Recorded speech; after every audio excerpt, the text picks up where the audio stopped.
and its allies to trip into more blunders, and that means creating nonstop, perpetual war in the Middle East.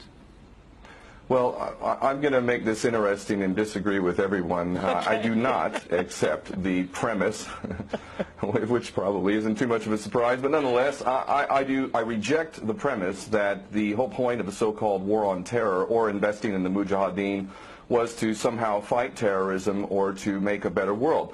I would argue that if you really want to know what's happening with Middle Eastern policy, then you must read Oded Yanan's A Strategy for Israel in the 1980s. Now, in that document, which is pretty much being played out to a T right now and has been for many years, there were serious objectives for Israel. And Israel's main objectives were to expand and grow in line with the Greater Israel Project. And in order for it to do that, there would need to be an excuse to justify the expansion of Israel, and in order to do that, we would have to sow the seeds of sectarian hatred and violence in the region. The #1 target of this plan was Iraq. We've achieved that. That's not a failure. That's actually a success. Iraq is a failed state largely. It is an absolute basket case. Sectarian hatred is absolutely insane. We see the beheadings and all of this madness, and we think it's a disaster. No, it's not at all. In fact, it's all part of the plan to break up Iraq into 3 different states. When we look at Syria, we also find that the goal is once again the same thing: sow the seeds of sectarian hatred and basically turn that nation into a basket case. This is happening according to plan as well. Now, ISIS, funny enough, could stand for the Israeli Secret Intelligence Service. Many people are seeing the very big benefits to the state of Israel, the so-called Jewish state of Israel, by the breakup and the balkanization of the surrounding states. So actually, if you believe what's being told to you, and I just don't know why anyone would believe anything that comes out of the mouth of virtually any Western leader, whether it be Obama or Bush or any of the rest of them, all of these people are nothing but patent liars, and everything they say is pretty much the opposite of the truth. So I don't accept virtually anything they say. Okay, good. Violence.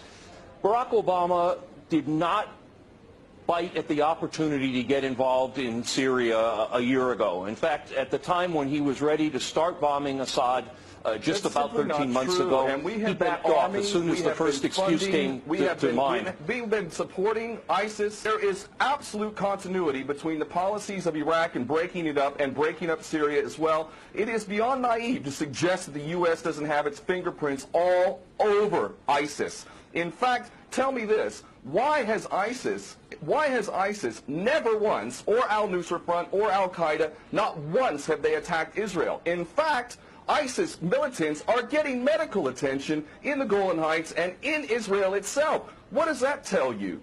There is absolute continuity, but the actual policy, just like the Project for a New American Century laid out very clearly, that a, quote, new Pearl Harbor would be necessary to achieve this goal of full spectrum dominance, you could never tell the American people, or the world for that matter, we're going to fight wars of aggression where we're going to have to invade and occupy, we're going to have to spend hundreds of billions, if not trillions of dollars to achieve the goal of full spectrum dominance, which is to control, absolute control over air, land, sea, and space, and cyberspace. The American people never would have bought it, so you can't tell them that. You have to tell them a bunch of lies. And we see this over and over again. What you have to do, Ken, if I can go... It would absolutely no question that there must always be a boogeyman. In fact, you're sitting in Russia now.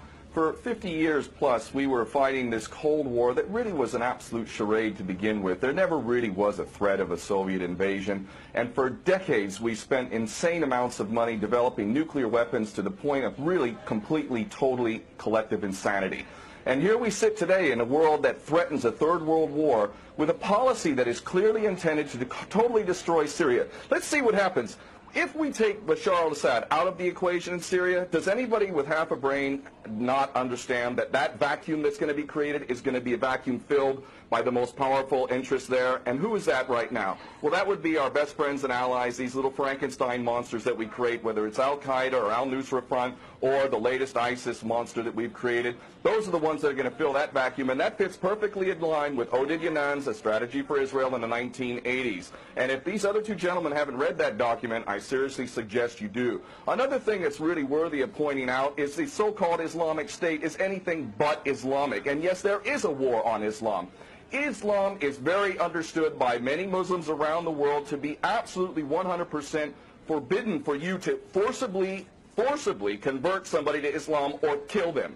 This is totally untrue. Back in the medieval times, when there was Muslim empires, it was an absolute understanding and policy amongst the Muslims who were in charge at that time that those who practiced whatever religion were allowed to continue practicing that religion, and they were not even forced to pay taxes into the Muslim empire itself. However, if people wanted to practice that religion, they would not be able to derive the benefits of the tax system and so on and so forth. The bottom line is no Muslim in their right mind would justify going in and literally executing men, women, and children simply because they don't convert to your religion. These people are not Islamic. They are creations of the monster, which is the empire of the United States and all its cohorts in Israel and England in particular. And this monster is purposely created to justify the continuing insanity of the never-ending war policy, which is really the core of America. And that is exactly why I renounce my U.S. citizenship. This madness cannot be considered anything but the major threat to the world. Okay, Peter, in New York, one of the things we've seen... There are very obvious solutions. One is to arrest the traitors in the U.S. Congress and White House who have sworn to uphold the U.S. Constitution, and somehow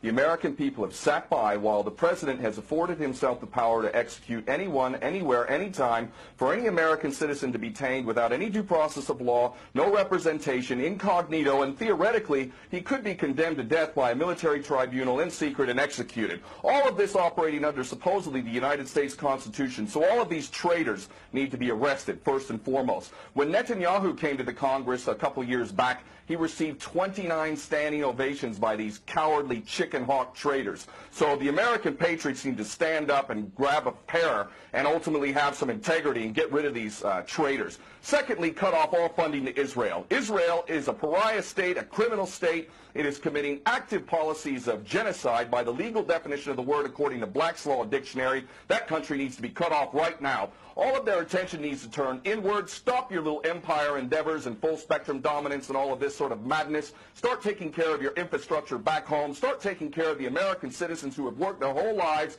and now find themselves wondering how they're going to keep a roof over their head. All of that is very obvious and very sensible. Or America can continue to decline into an absolute total pariah state, hated and resented around the world, and maybe bring the whole world into World War III. I would prefer that we do the former instead of the latter, but ultimately we need some serious change in government, and that means getting rid of these traitors.